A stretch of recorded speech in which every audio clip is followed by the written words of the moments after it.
time. They're waiting for us. We have a show to record. Roll the intro. We'll be back in a minute.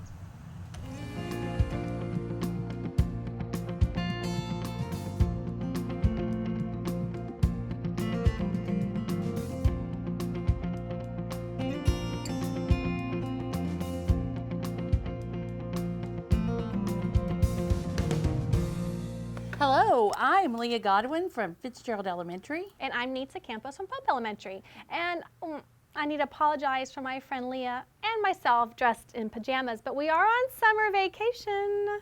And being up at 7:15 in the morning is not how we envisioned taping an episode. Thanks, Spence. Mornings are rough. Here we go. I'll start with the first book. Go ahead, my friend. Captain Superlative by J.S. Puller. Superlative is exactly the word for this 2019-2020 Bluebonnet nominee. This is the story of Janie, a reclusive young girl who never wants to be in the limelight. Or is it the story of Dagmar Hagen, the school bully? Or is it the story of Paige, Dagmar's victim? Or is it the story of the mysterious student who claims to be Captain Superlative? All of these lives intertwine to tell the wonderful story of a young girl who realizes her own strength through being kind to others and standing up to, and of course, understanding the school bully. Janie finds her voice and her strength by becoming Captain Superlative's sidekick to fight injustice in the halls of her middle school. Caitlin Lee, aka Captain Superlative, finds her strength as she pushes aside her fears of death and faces her battle for leukemia and shows others that kindness is always better no matter what. And yes, Captain Superlative is the glue that binds the whole story together.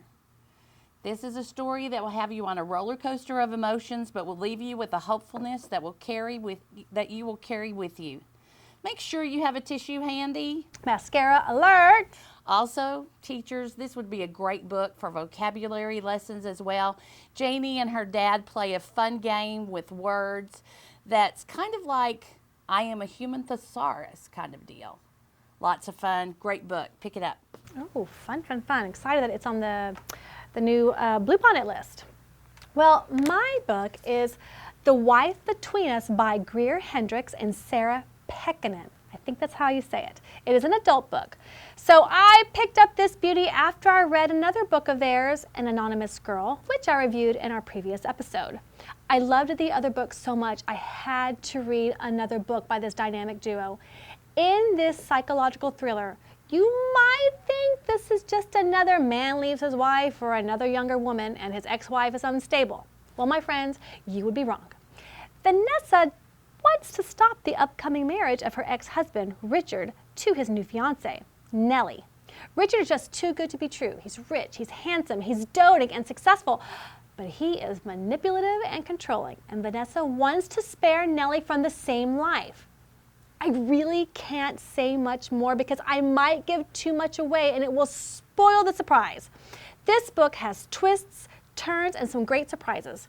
Another book I just could not put down. There is still plenty of summer reading left, so take this one to the beach, the pool, the airport, wherever. Just go get it. Another fantastic book by this duo. Love it. Sounds great. My next book is Me, Frida, and the Secret of the Peacock Ring by Angelo Cervantes. This is a mystery, adventure, and historical fiction book you will find on the 2019-2020 Bluebonnet list. This is the story of Paloma Marquez and her adventure in Mexico. Her mother is a professor at a university in Kansas, and she is taking the summer to work at the university in Mexico City. While Paloma is a little excited about going to Mexico, she is not really happy about leaving her friends, and she is anxious about learning to speak Spanish. Paloma meets Gael and Lizzie, and she and her mother mistakenly assume that the duo are Paloma's Spanish tutors, but they are out to solve a mystery involving a missing peacock ring from Frida Kahlo's Casa Azul Museum. This mystery adventure revolves around the ring, bribery, and an international theft ring. Paloma, being an amateur sleuth and a fan of the Lulu Penny Whistle books, plunges into the intrigue with Gael and Lizzie. The three solve the mystery, uncover corruption at the museum and the university, and prove the innocence of Gael's and Lizzie's father. This book is a fun ride as you learn great note-taking techniques as Paloma catalogs everything on note cards, which is something she has done since her father died so that she can retain memories. I learned a lot about Frida Kahlo and looked up more information about her. I would love to visit Casa Azul one day. This actually is Frida Kahlo's home. Is there a peacock ring or not? I know I would love to have one. Angela Cervantes was at TLA this year, and she was so nice, and she did have a peacock ring. Give me a second while I caffeinate, y'all. I mean, it is 7:20 in the morning. All right, my friends, my next book is The Pigeon Has to Go to School. It is appropriate for kids of ages 1 to 100, and he's back, and we wouldn't have it any other way. It's time for the pigeon to go to school. However, it's the pigeon, and he doesn't think he needs school. I mean, he already knows everything. Don't believe me? Go ahead and ask him a question. We all know what he's like in the morning, and if school starts in the morning, don't think that's going to be so good. The pigeon just is riddled with worries most kids have when they're just first going to school. When he finally discovers that school just might be good for him, he asks, well, how am I supposed to get there anyway? And what do you think pulls up? A bus!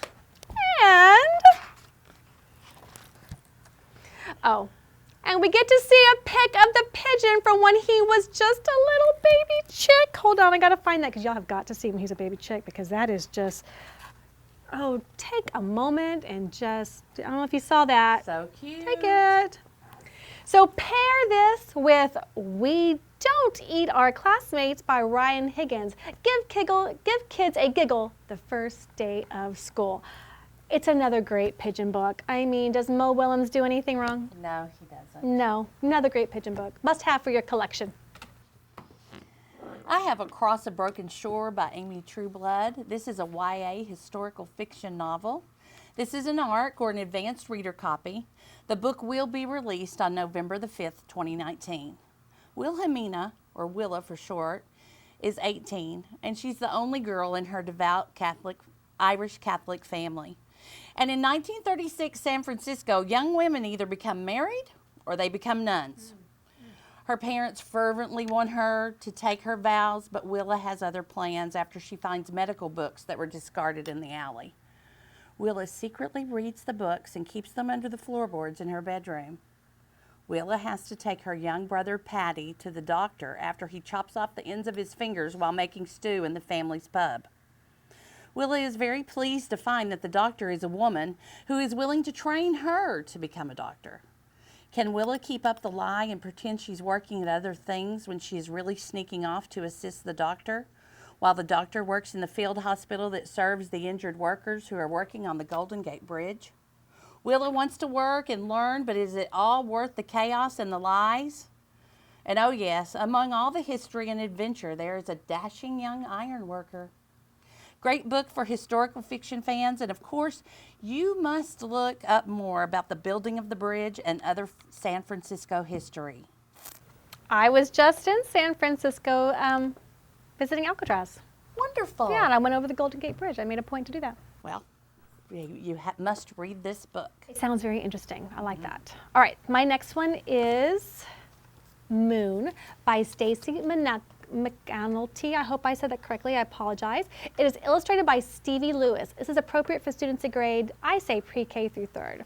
So she wrote Earth, my first 4.54 billion years, and Sun, 1 in a billion, which had been reviewed on previous episodes of Pages for All Ages.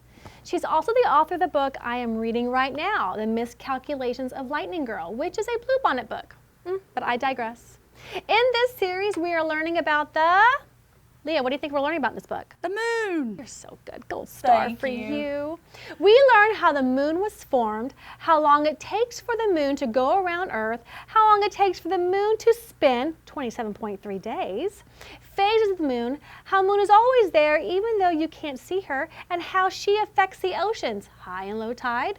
Things we will find on the moon, such as a hammer, a falcon feather, golf ball, and a few other things. We learn about eclipses and how she's Earth's best friend. The last pages of the book have truth and myths regarding the moon. Moon by the numbers and different names to describe the moon, such as blood moon, supermoon, etc. I just love this series by Stacy Mcanulty. The illustrations are just so sweet and lovely. Stevie Lewis does a fantastic job depicting the moon. I just got to show you a few. Just look how lovely she is. She's just fantastic. And then here's where you learn about the phases of the moon. And little did I know that there was a falcon feather left on the moon and a couple of other things. I don't know. It doesn't tell you why. Doesn't say why. And then the last one has some really fun facts and stuff like that. But you don't find out why it was left there. I think even nail clippers, if I remember, were left there. I don't know. But it's a great book, and I just love the series that she has come out with. It's fiction and nonfiction, and it's just a fun way to learn about space. I just love it. Love it, love it, love it. But I don't know why. I don't either. I know why the golf ball is there, because I think somebody cut it off of the moon. But, Angry Cookie by Laura Dockrill, illustrated by Maria Karipidou, I think.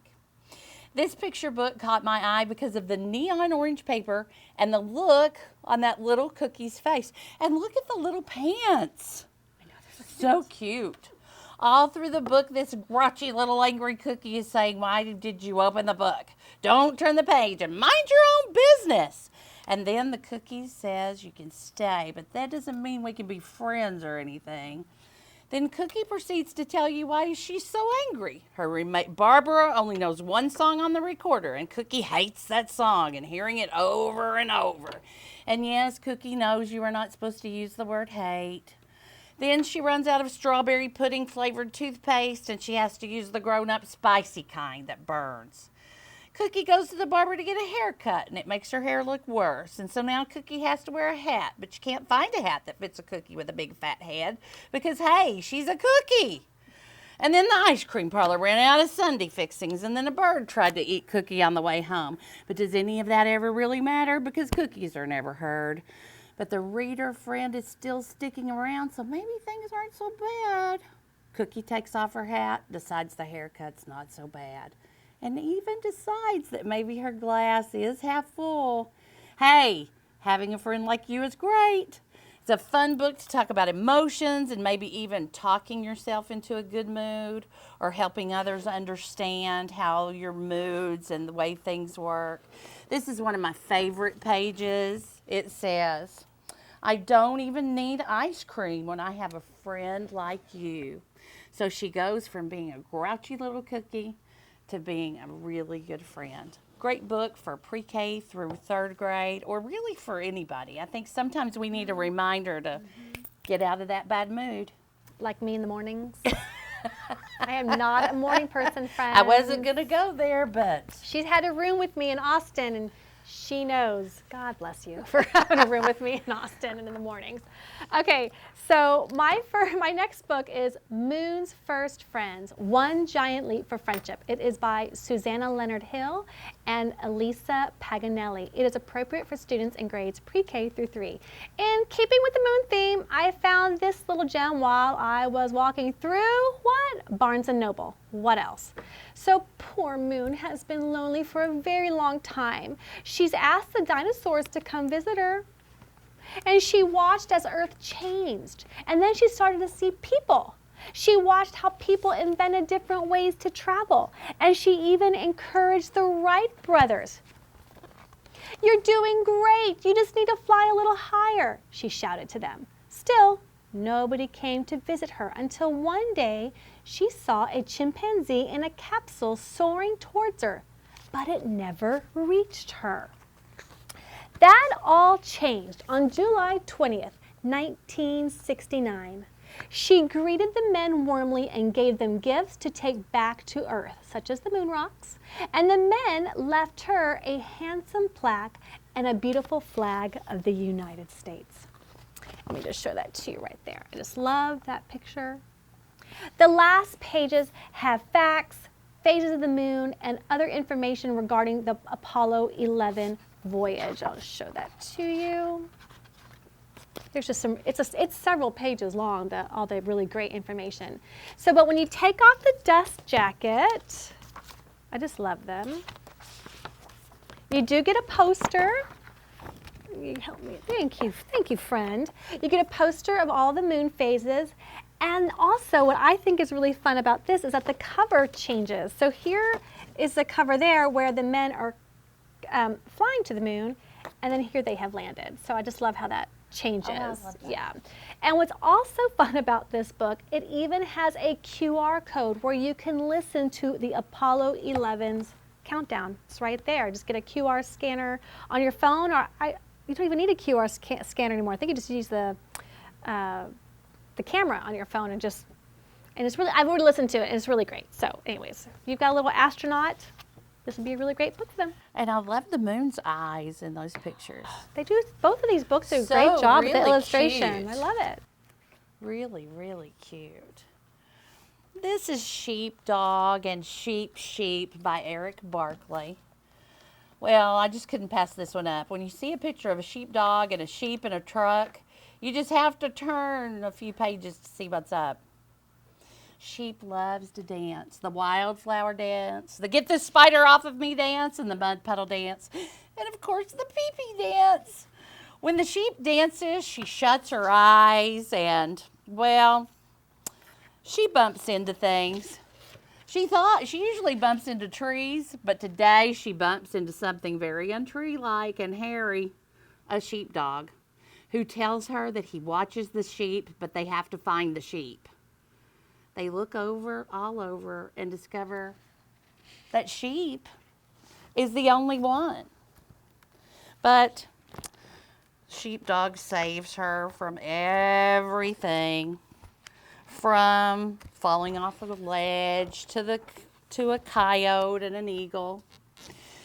At the very end, they realize that maybe Sheepdog is a sheepdog that has to watch the sheep, and maybe sheep is a sheep that has to watch the dog. Really cute illustrations. I have to show you one that's so funny. It talks about her doing her dances again, and sheep keeps on dancing, and then she develops some extra fancy moves, and right here she's even doing a moonwalk just like Michael Jackson with a little hat and everything. And in keeping with our moon book. Mm-hmm. Precious, precious book. I think everyone needs this. I'm even thinking about buying a few copies for a gift. I just think it's hilarious. I wish you would have warned me. I had coffee in my mouth when you said the pee-pee dance. So if you hear a noise, that was me choking, trying not to spit it out across the desk. Well, I had to put that whole thing in, all my the dances gosh, she did. She's so funny. It was adorable. So my next book is The Overdue Life of Amy Byler. It is by Kelly Harms, and this is an adult book. Amy is a school librarian whose husband went on a business trip 3 years ago and decided not to come back. She's been raising 2 kids all by herself. She never expected to be in a drugstore and run into her estranged husband. He wants to get to know his kids again and asks for some time with the kids over the summer. Reluctantly, she agrees, along with the kids, and she heads to New York City for a librarians conference and some time with an old girlfriend. Little did she know that she would become an internet sensation and go viral with the hashtag #MomSpringa. You got to read the book to understand that. All this is with some help with her friend who works at a fashion magazine. Amy does some dating, falls for a very handsome librarian, and discovers some things about herself along the way. This book is just witty, like the humor in it. The humor that is used to combat all these feelings that Amy is feeling. It will make you laugh out loud. I was reading this on the plane. I loved it. I had tears running down my face. You will be rooting for Amy. You'll be feeling her hurt, her anger, and confusion. I love this book so much that I have seeked out some other books by Kaylee Harms. It is wonderfully written, and like I said, there's still plenty of time in summer to get some summer reading done. Loved it. Sounds and it's really a school good. librarian. She's so a school librarian. And going to a library conference, I mean, how fun is that? That's what we do Love in the summer. it. We do that in the summer too. Yes. This is not a new book. This is a book that's an old friend that I have loved revisiting. It's so nice to revisit old book friends, The Eye of the World by Robert Jordan. I'm giving myself permission to do a reread of this old favorite because I've heard some buzz about Netflix releasing this as a series. This book was first published in 1990. It was originally a 6-book series, but quickly expanded to a 14-book run. The Eye of the World is book 1 of the Wheel of Time series by Robert Jordan. This is the story of Rand al'Thor as he is thrust into an adventure that was prophesied long before his birth. This is a story of good and evil, and the players are led by legend and prophecy. The first paragraph will capture you and pull you right in.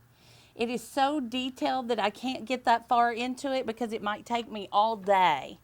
Give it a go if you're friends of other fantasy series. You will not be disappointed. And if you're looking for something to take the place of Game of Thrones, this is Game of Thrones and Lord of the Rings on steroids. Give it a read. I'm feeling a little lost without Game of Thrones, I must tell you. Well, if the series is as good as this book, then you'll have something else to take its place. Feeling a little lost without it. Well, I will try that. All right, so my next book is Nobody Hugs a Cactus by Carter Goodrich. It is good for students in grades K through 2. First, let's just look at that little face. Just zoom on in there, Spence, because it is just precious. This is the face that stopped me while I was strolling along in, where else but Barnes & Noble. Then I opened it up and saw that little face. So of course, I had to have it. So Hank is our grumpy cactus. He sits in a window looking out at a dry desert, and it's quiet, and he likes it that way. Rosie, the tumbleweed, sometimes interrupts his peace and quiet by being just too happy. "Hi, Hank, isn't it a beautiful day?" she calls, and Hank just ignores her. And then Tortoise, poor Tortoise, I feel bad for that little guy. Tortoise comes by and shouts hello, but grumpy Hank yells, "Private property, keep out!" This makes Tortoise go into his shell. And then Jack Rabbit, Coyote, and a cowboy all come by, and this does not improve Hank's mood. Cowboy even says Hank needs a hug, but nobody hugs a cactus. Things start to change for our cantankerous friend. He even offers to hug an owl, but the owl thinks he must be joking. Now our little guy is feeling sad. Look at him. Oh my goodness. Maybe a hug wouldn't be so bad after all. Rosie eventually blows by again and helps Hank get a cup that has been stuck to his face. I know, it's... But he didn't get a chance to thank her because she rolled on by so fast. So he decides to grow her the best flower he could, and he gives it to Rosie the next time she blows on by. Look at that little flower, and he's just so proud of it. I just can't contain myself with that little face of his. And when she finally comes by, she is so surprised by his gesture that she jumps up and gives Hank a hug. But they become stuck. But they don't care, because they learn it's better to be stuck in a hug than stuck all alone. The illustrations in this book are lovely, sweet, and just utterly perfect. It is a charming story for all of us. There's been a little theme here with the crankiness, the moon, and I needed this book this morning, being, not a morning person. I don't do well, but I just love his little face. I just love his little stubby arms and his spiky hair, and I love the little flower he grows. Oh, That's the little so flower. sweet. And then Rosie wears it in her... in her tumbleweedness. In her tumbleweedness, I guess. I don't know how to say her it. tumbleweave. But thank you for joining us for another episode of Pages for All Ages. Please enjoy the rest of your summer. We will be seeing you guys back pretty soon. Yes. I guess we better get used to getting back into the swing of things and waking up at a ridiculously early hour and getting caffeinated and stuff. But there's still some time left for summer reading. And I guess we will see you guys in a few weeks. Next time. Bye. Bye.